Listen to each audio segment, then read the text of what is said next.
Pemirsa, kembali lagi di Speak After Lunch dan kita membahas cerita Miss Indonesia. Tadi sempat terputus gitu ya tentang keusilan nih dari Mbak Nenong yang setiap tahunnya ada aja nih yang tes-tes yang dilakukan khusus buat mengetes gitu ya keteguhan hati seorang Miss Indonesia ketika menjalani proyek Beauty with a Purpose. Nah, seperti apa sih kemarin pada saat ngetes Aca?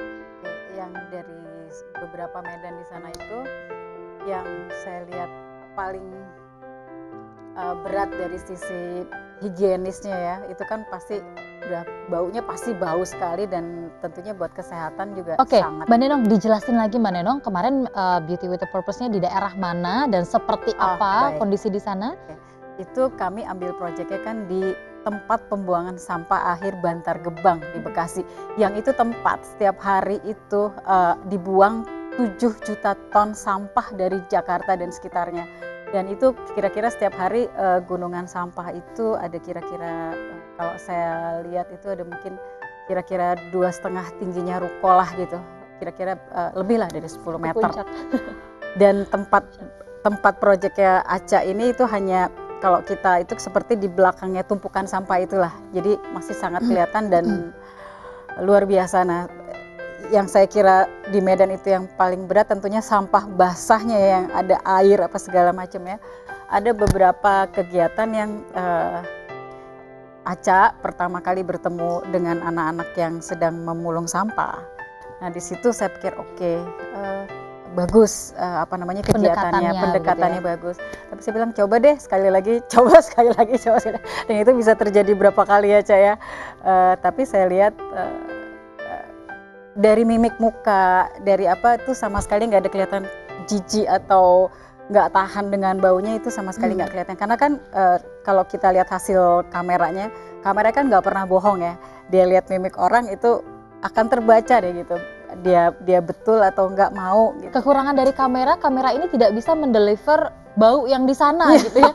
Jadi pemirsa nggak tahu sebau apa di wilayah itu gitu. Iya. Tapi dari beceknya sampah, eskavator yang tiap kali mengobrak-abrik sampah di situ sih cukup bisa kelihatan betapa itu bisa terbayang gitu ya baunya seperti apa. Meskipun memang tidak tercium. Baik, dan di situ Aca masih terlihat happy gitu ya. Tadi kita lihat juga di cuplikan-cuplikan video dari Beauty with a Purpose ini, Aca benar-benar luar biasa bisa mendekatkan diri dengan anak-anak, membaur begitu ya dengan warga yang di sana dan juga sempat benar-benar terjun ke tumpukan sampah itu. Aca bisa diceritain nggak sih waktu awalnya itu seperti apa? Akhirnya terjun ke sana, lihat kondisi di sana, ada nggak sih perasaan, wow, ini loh tempat aku akan buat Beauty with a Purpose? Iya, pastinya aku bersama dengan tim juga ke sana, dengan Mbak Nenong juga, dengan tim Beauty with a Purpose yang setiap harinya turun lapangan. Kita ada survei, kita melihat bagaimana anak-anak ini bekerja setiap harinya bersama dengan orang tuanya. Lalu kita harus naik ke tumpukan sampah itu, melihat medannya, melihat betapa parahnya dan ironisnya tempat tersebut. Karena kalau misalnya pagi-pagi benar, sampah itu mengeluarkan gas dan itu sangat terlihat, dan itulah setiap hari yang mereka terpapar akan hal itu. Dan di sana juga ada penyakit ISPA untuk ke paru-paru dikarenakan hal tersebut, dan juga adanya juga korban karena eskavator yang beroperasi di tempat tersebut, ada yang cacat tangannya karena hal tersebut. Dan sebenarnya tempat ini benar-benar nggak layak untuk orang-orang bekerja di situ bahkan tinggal, tetapi itulah yang setiap harinya mereka hadapi. Itulah tempat tinggal mereka, tidak jauh dari gunungan sampah itu, mereka tinggal di dekat situ. Dan melihat hal ini benar-benar hati saya tergerak dan hati tim juga tergerak bahwa inilah tempatnya, kita harus berbuat sesuatu untuk menghentikan kemiskinan yang ada.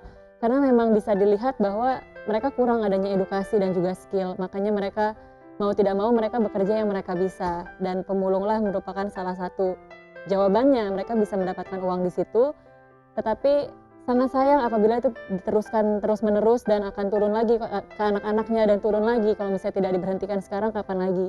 Baik. Jadi itulah awal mengapa kita memilih tempat ini. Baik, jika tadi begitu ya dilihat ini ada banyak pertimbangan sampai akhirnya tempat inilah begitu yang dijadikan tempat untuk project Fast Track Beauty with a Purpose ini. Nah, kira-kira Tante Sylvie seperti apa gitu ya pas tahu anaknya ternyata masuk ke tempat yang seperti itu untuk project ke Miss World 2016 kemarin. Tapi ditahan dulu Tante Silvi, karena kita akan terlebih dahulu melihat seperti apa persiapan malam nanti debat pilkada, cagup, dan cawagup akan dilaksanakan. Dan untuk mengetahui informasi selengkapnya kita akan bergabung dengan Ricky Iskandar langsung dari Hotel Bidakara Jakarta.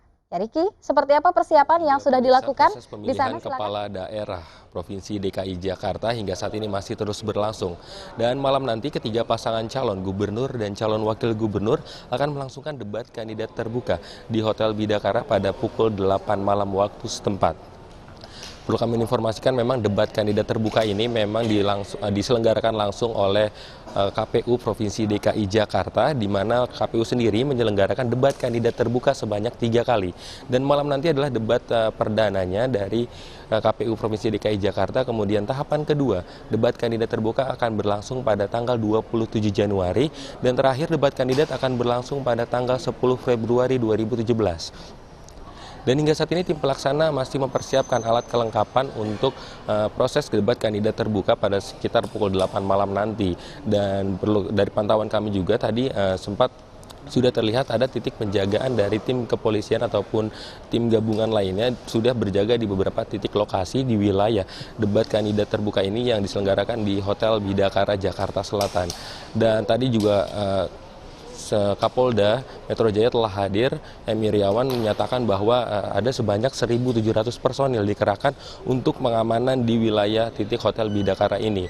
Dan nantinya akan ada penyekatan, di mana penyekatan ini untuk mengantisipasi terjadinya sesuatu hal yang tidak diinginkan dari antar pendukung dari ketiga pasangan calon.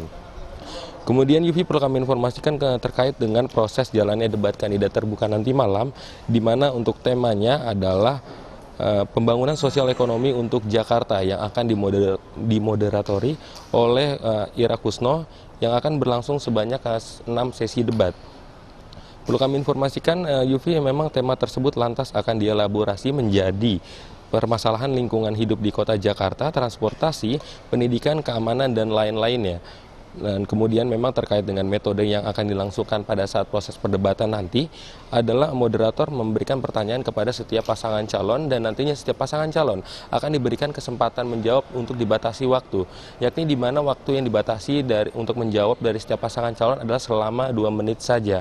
Maka dapat dimaksimalkan untuk setiap pasangan calon menjawab setiap pertanyaan dari moderator yang ada. Perlu kami informasikan memang Yufi, debat kandidat terbuka ini diharapkan masyarakat kota Jakarta dapat memanfaatkan momen debat ini untuk lebih mengenal setiap pasangan calon atau menilai pasangan calon, dan tentu bisa membandingkan setiap pasangan calon dari kandidat yang ada. Demikian Yufi untuk informasi yang kami dapat sampaikan langsung dari Hotel Bidakara. Ya, terima kasih Ricky melaporkan langsung dari Hotel Bidakara. Selamat kembali bertugas. Dan pemirsa, tadi disampaikan oleh Ricky Iskandar bahwa banyak sekali persiapan terkait dengan debat nanti malam yang sudah dilakukan oleh panitia. Dan kita juga bisa lihat tadi ya kesibukannya seperti apa nih untuk memastikan debat ini dapat berjalan dengan aman. Ngomong-ngomong soal debat dan juga soal pilkada, Aca pernah nyoblos sebelumnya? Pernah, dan nanti 15 Februari ini nyoblos juga ya? Iya, pasti. Nah ini kira-kira akan seperti apa pemirsa, lagi-lagi untuk perjalanan dari ajang Miss World 2016 kita akan membahasnya sesaat lagi di Speak After Lunch.